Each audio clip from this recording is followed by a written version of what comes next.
Pièce maîtresse aujourd'hui spéciale cybercriminalité à l'occasion du mois de la cybersécurité. On vous rappelle quand même que la cyber et la sécurité autour de la cyber, il faut y faire attention toute l'année, ça ne dure pas qu'un mois. Nous recevons Nadine Touzeau qui est spécialiste du profiling comportemental, qui s'est spécialisée dans la cybercriminalité, le cybercrime, dans le cadre de ses travaux de recherche. Nadine Touzeau, bonjour. Vous avez écrit un ouvrage dont la première édition est parue en 2015. C'était déjà avant-gardiste. Net Profiling, appréhender les profils des cybercriminels. Il s'agit d'auteurs de fraude, les cybercriminels, d'escroquerie et parfois même de cybercriminalité financière au sens large. Déjà, pourquoi vous êtes intéressé à ce sujet-là? Bonjour à tous, bonjour Benjamin. Je me suis intéressée à ce sujet-là par des circonstances pour développer mes compétences en fait, pour développer mes potentiels et de me dire, tiens, si j'allais voir quels sont les profils des cybercriminels, de quoi on parle, quel type d'humain il y a, quelles sont leurs typologies, le côté un peu générique aussi de ces cybercriminels. Et donc j'ai creusé, j'ai travaillé comme, je vais reprendre le mot d'un officier du GIGN que je salue s'il nous écoute, qui m'avait dit: «Tu as travaillé comme une acharnée». Donc c'est exactement ça, à développer plusieurs théories scientifiques, dont 5 ont été divulguées sur les différenciations comportementales entre le réel et le virtuel, qui ont fait l'objet de 17 publications scientifiques aux USA, dont 9 en une année. Et ce livre a commencé à être écrit en 2012, première publication en 2015 et deuxième édition en 2018, qui a été présentée en 2015 au FIC avec une toute petite carte, s'il y a des auditeurs qui l'ont acheté, où j'ai mis le Le livre dans FIC la est carte. un forum spécialisé dans la Oui, cybersécurité, qui est assez référent en France, qui se passe en général dans le nord de la à France. Lille, oui, à Lille. Et donc pour, un libraire, j'étais venue avec une petite carte, le format de la carte bancaire, où il y avait mon livre dedans et mon CV. Et logotypé, à la couverture du livre qui n'était pas encore sorti, où je pouvais dédicacer derrière et ça a cartonné. C'était C'était un une des bonne premiers annonce. livres numériques, avant que Oui, les liseuses arrivent avec les mastodontes de l'économie.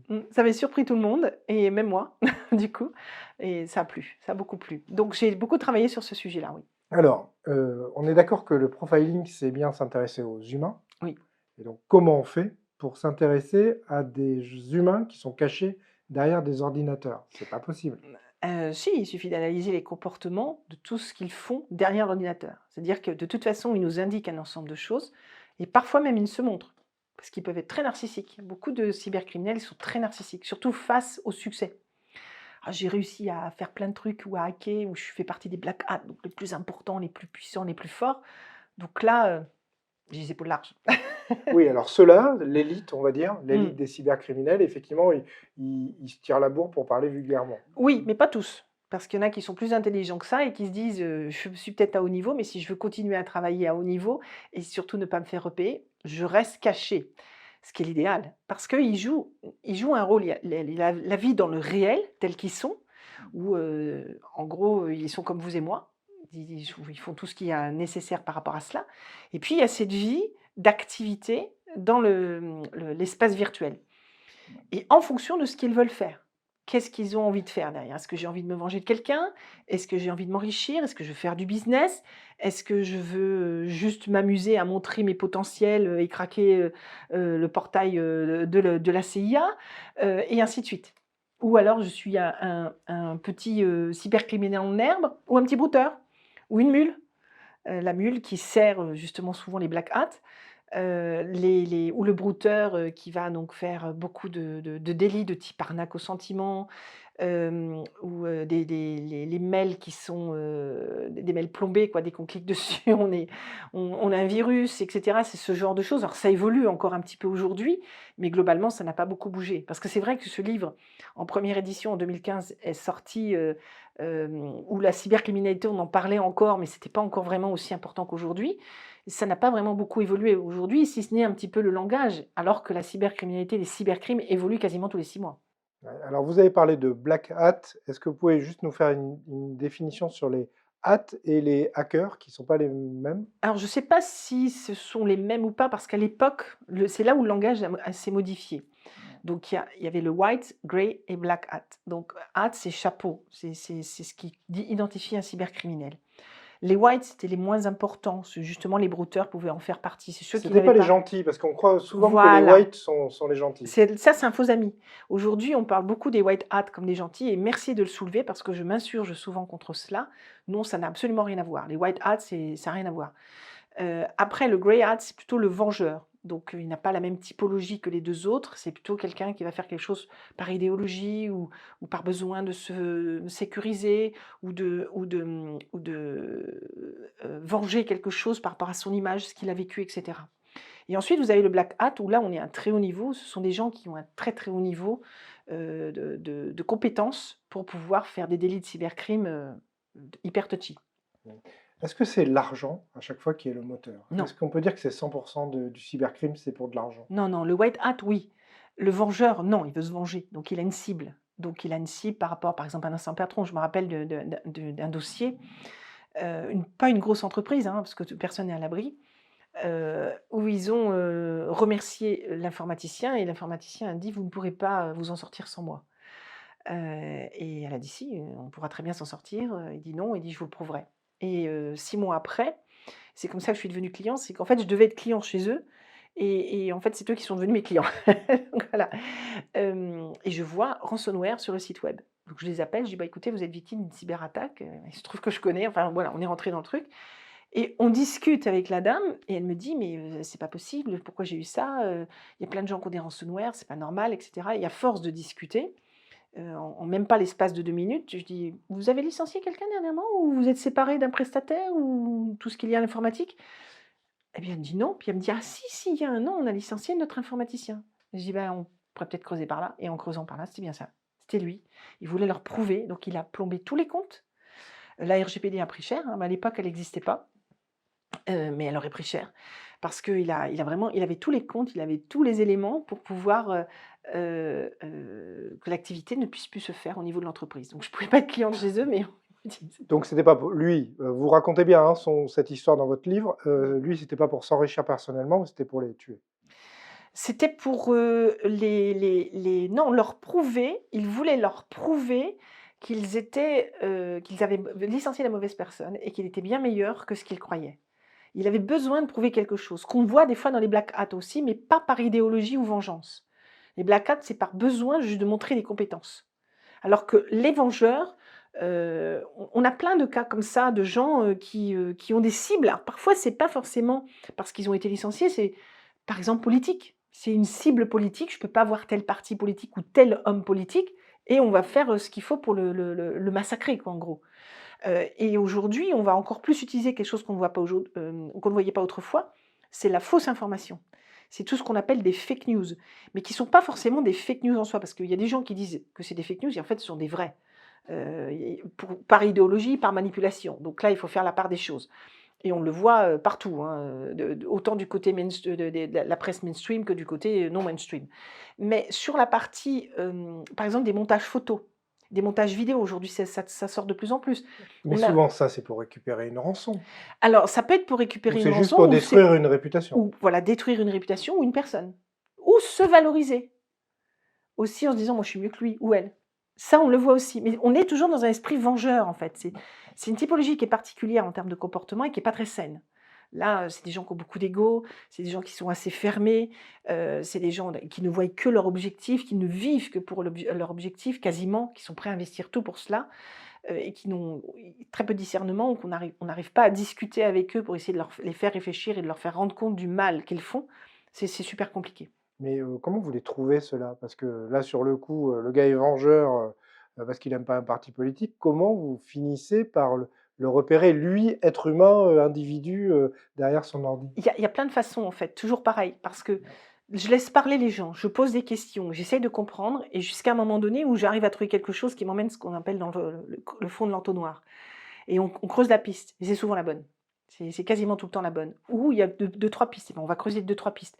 Il suffit de questionner, d'observer, de regarder ce qui se passe, de collecter des informations, de les analyser surtout, de les analyser fortement, et surtout, une chose que je dis tout le temps à tout le monde et notamment à mes étudiants, le détail. Ne jamais passer à côté du détail. Parce que c'est souvent une seule pièce maîtresse qui va vous faire tout le dossier. Vous allez comprendre pourquoi le dossier il est comme ça et comment il se résout en fait. C'est la manière dont on va le résoudre. C'est ce détail-là où tout le monde va passer à côté. Moi, je l'ai vu sur pas mal d'affaires où des gens du forensic ou même des enquêteurs me disaient: «On s'en fout de ça, oui, mais moi je veux qu'on fasse. Moi je veux ça, ce mégot de cigarette ou ce truc, je le veux parce que je sens qu'il y a quelque chose qu'il faut qu'on analyse dessus et mais Nadine, il y a que ça, tu nous enquiquines pour rester poli, mais c'est pas ce qu'ils m'ont dit» et en fait, c'était ça, c'était ça. C'était bien le détail et dans tout, faut c'est pour ça qu'il faut bien tout écouter, tout regarder, tout observer, tout analyser, avoir les bonnes questions.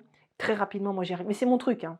Alors, pour nous, individus, qui n'avons pas votre compétence et votre acuité, on va dire, si on est victime de brouteurs, qui sont ceux qui attaquent le plus les particuliers, eux, on ne peut pas aller les chercher. Ils sont dans un cybercafé à Dakar.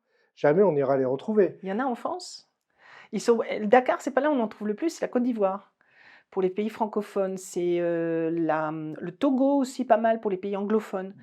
Dakar, c'est pas là qu'on va les trouver les plus. J'en ai vu même à C'était un Madagascar. exemple, J'en hein. ai vu, oui, oui, non, mais je précise parce que c'est alors il y en a en France aussi. C'est-à-dire qu'avec les vagues migratoires, ils se sont installés en France. Il faut questionner. Déjà, il ne faut pas toujours pareil, c'est toujours la même chose, c'est votre émotionnel qu'ils vont atteindre. Donc si vous ne savez pas qui vous êtes et si vous n'êtes pas bien en vous, ils vont attaquer directement sur l'émotionnel.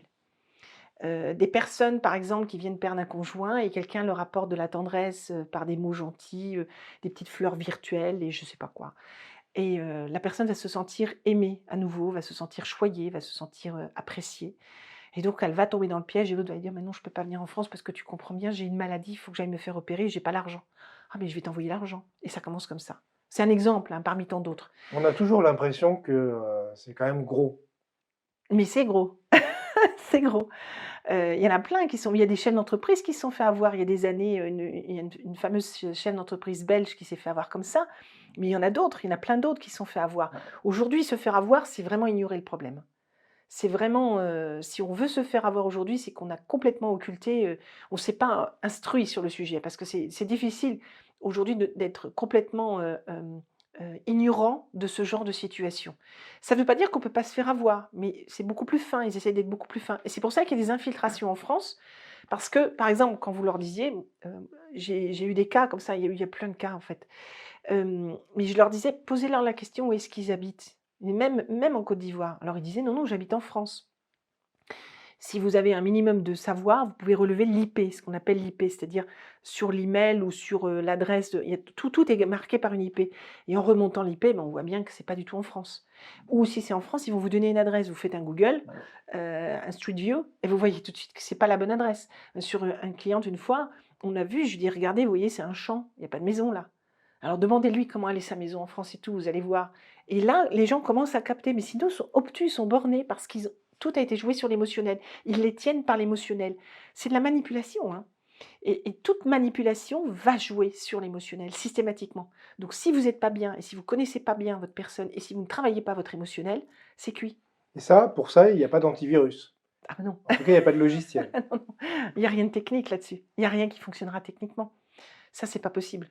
C'est un non, c'est vous, c'est l'humain, hein, toujours pareil, hein. Alors, on voit arriver l'IA et l'intelligence artificielle qui permet de faire des fausses vidéos. Donc, effectivement, la personne qui a besoin d'être rassurée sur son estime de soi va voir une jolie jeune fille ou un joli jeune homme qui va leur parler. Et donc, ça, c'est encore plus difficile à détecter. Ah, c'est super sournois en effet, mais ce qu'on peut détecter, c'est quel type en fait, le concepteur de l'IA met dans l'IA son profil. Soit le profil qu'il est, soit le profil qu'il aurait aimé être et dans tous les cas, le mélange des 2. Si c'est pas celui qu'il aurait voulu être. Il y a de toute façon un bout de son profil, même dans la projection de ce qu'il aurait voulu être. Donc, le concepteur du film Oui, avec l'IA, donc celui qui est derrière, qui donne les ordres à l'IA pour réaliser le petit bout de film ou l'échange ou la discussion ou le chat vocal, etc., va mettre d'elle-même. va révéler une partie de son profil. Et vous, comme ça, vous pouvez le récupérer. Ah, peut-être pas du premier coup, mais en tout cas, on peut essayer. J'ai pas encore travaillé sur ce genre de dossier, mais j'ai étudié certaines IA truquées et j'ai compris déjà le profil de la personne derrière. Mais par contre, on a eu aussi d'autres cas qui peuvent être intéressants parce que ça concerne tout le monde et surtout les grands groupes. Hem, sur une affaire d'arnaque au sentiment, j'ai eu à travailler sur une affaire d'arnaque au sentiment d'une personne qui travaillait dans un groupe Céveso, un des jeunes managers et des tout jeunes managers qui tout frais sortis des études, qui étaient célibataires et qui avaient mis partout sur Facebook célibataire, qui essayaient de trouver une nana, via les réseaux sociaux, comme ça se faisait beaucoup et ça se fait encore aujourd'hui de plus en plus et ils ont fait des sextapes.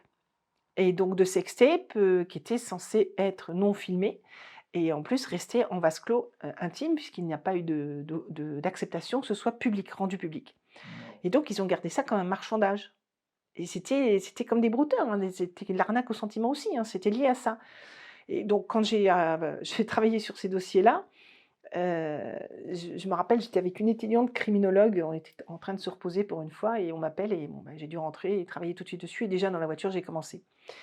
Donc je l'ai révélé, j'ai révélé à la personne et j'ai révélé qu'elle n'était pas en France, parce que là, pour le coup, elle n'était pas en France, que c'était un homme, c'était pas du tout, je les ai coincés d'une telle manière qu'ils ne pouvaient pas du tout révéler les vidéos et plus enquiquiner les 3 managers en question.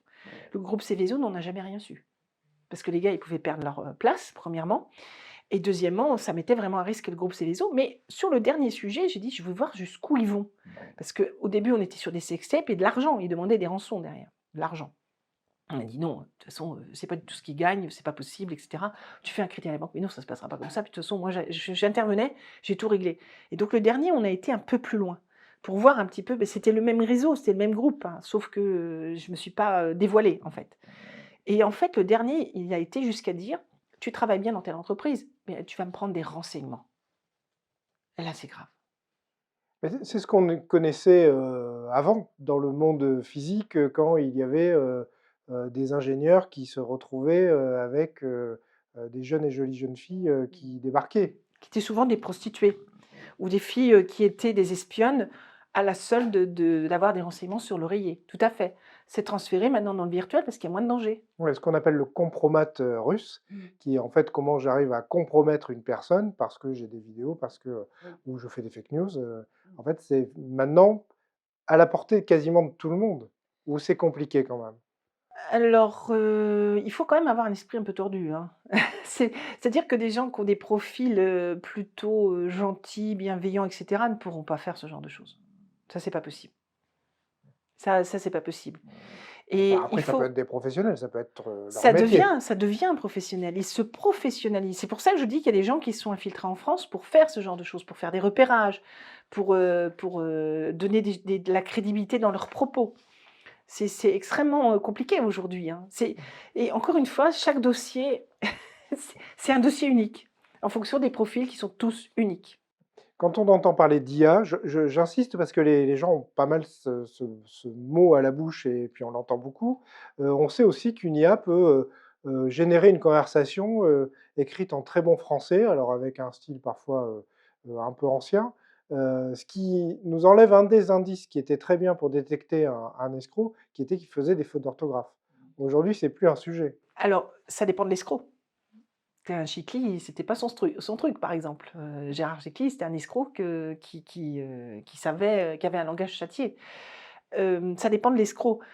Mais l'IA ne doit être c'est comme internet, ne doit être considéré comme un support, un soutien, mais pas une transposition de l'humain. Or, tout le monde l'utilise comme enfin tout le monde, beaucoup de gens, la majorité, très grande majorité, comme une transposition de l'humain. Et ça, c'est pas possible. On ne pourra jamais transposer l'humain d'une manière ou d'une autre. Ça doit être un soutien, un support et utilisé à ce titre. Pour moi, c'est très dangereux l'IA. C'est super bien quand ça aide, quand ça te soutient. Par exemple, la mémoire, c'est là où on faillit le plus, nous, les êtres humains. Ils ont la mémoire des choses, à condition que ce soit juste, qu'on ne nous manipule pas avec des fausses histoires, bien évidemment. Ou l'utiliser l'IA quand il y a une opération à distance. Ça, c'est génial aussi, pour sauver une vie, tout ça, c'est génial.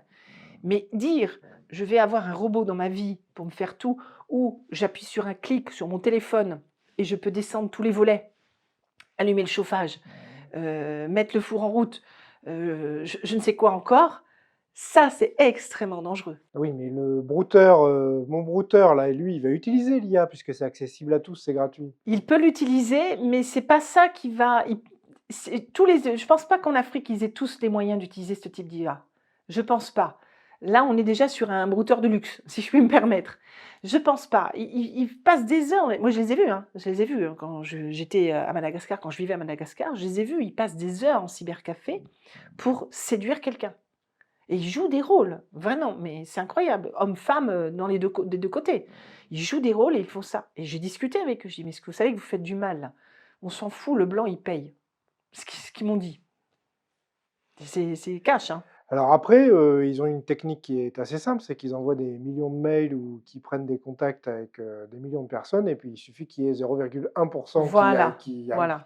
c'est ce qu'on appelle l'hameçonnage. Ouais. Donc je lance plein de lignes, et puis il y en a une ou deux qui mordent, et ça suffit. Voilà, mais ils en ont pas tant que ça, parce qu'ils passent des journées, mais ils en ont pas tant que ça. Il faut les repérer, il faut déjà les repérer. Les mails, c'est autre chose.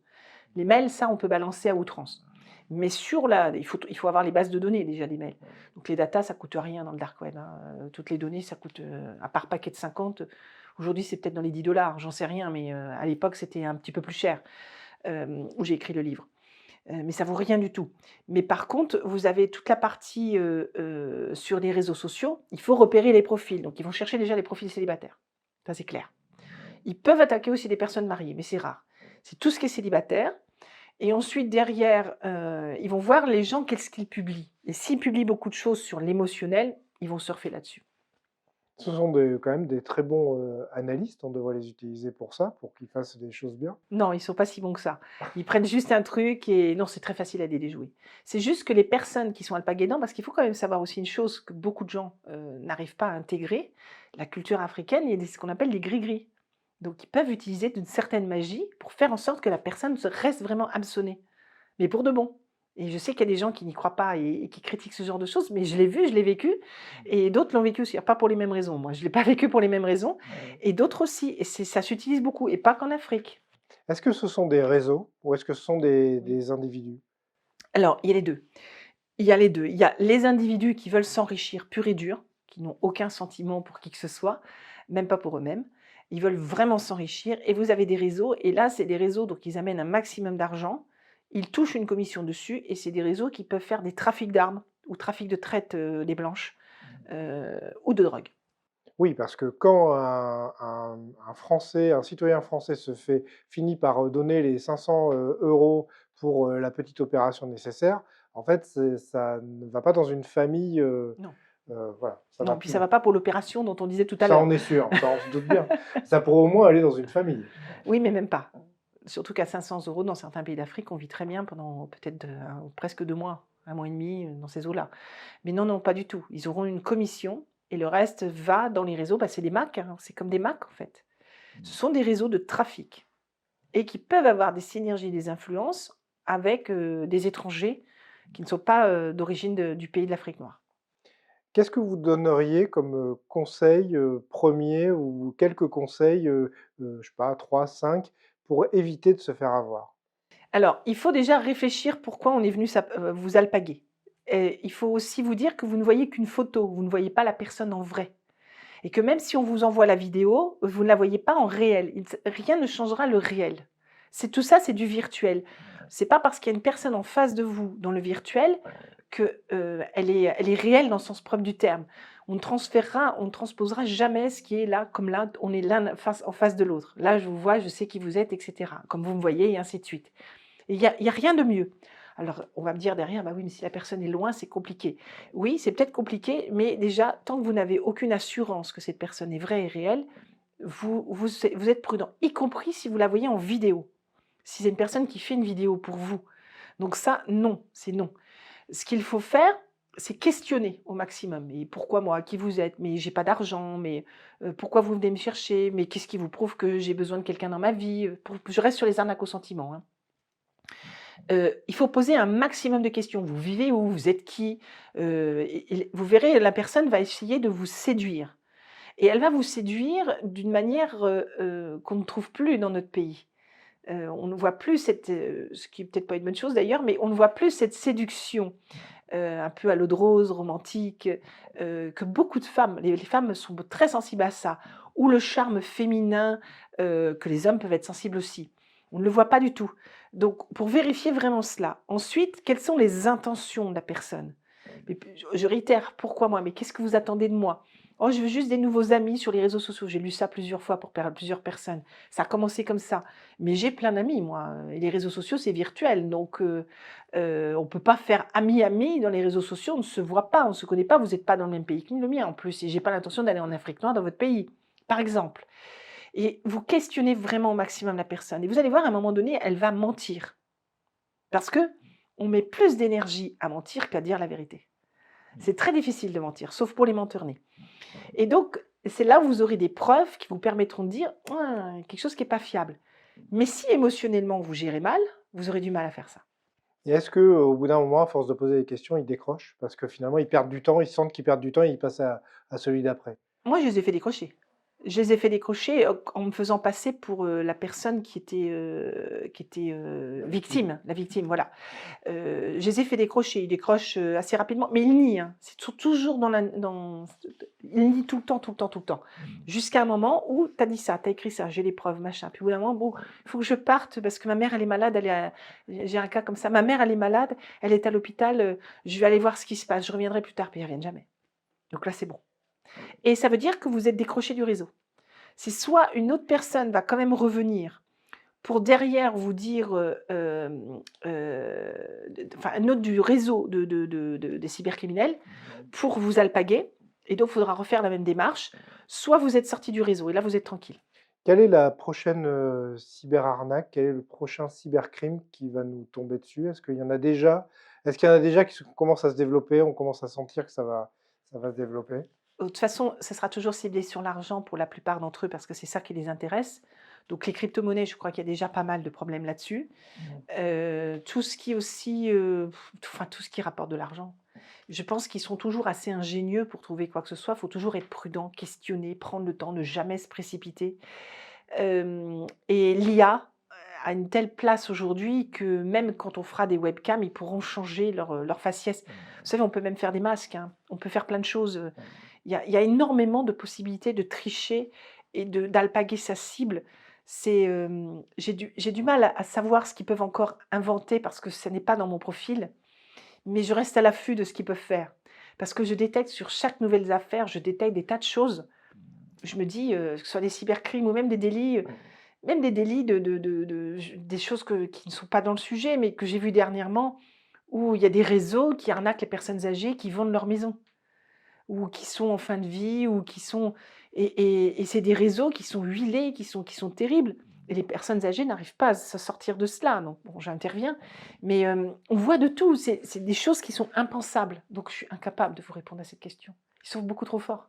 Très bien. Merci beaucoup. Merci à Merci vous. pour cet entretien. Et donc, on vous rappelle, restez prudent, essayez de ne pas réagir avec émotion quand vous recevez des messages, qu'on vous contacte. Vérifiez bien les adresses, les URL, histoire d'éviter d'avoir des soucis après. Merci.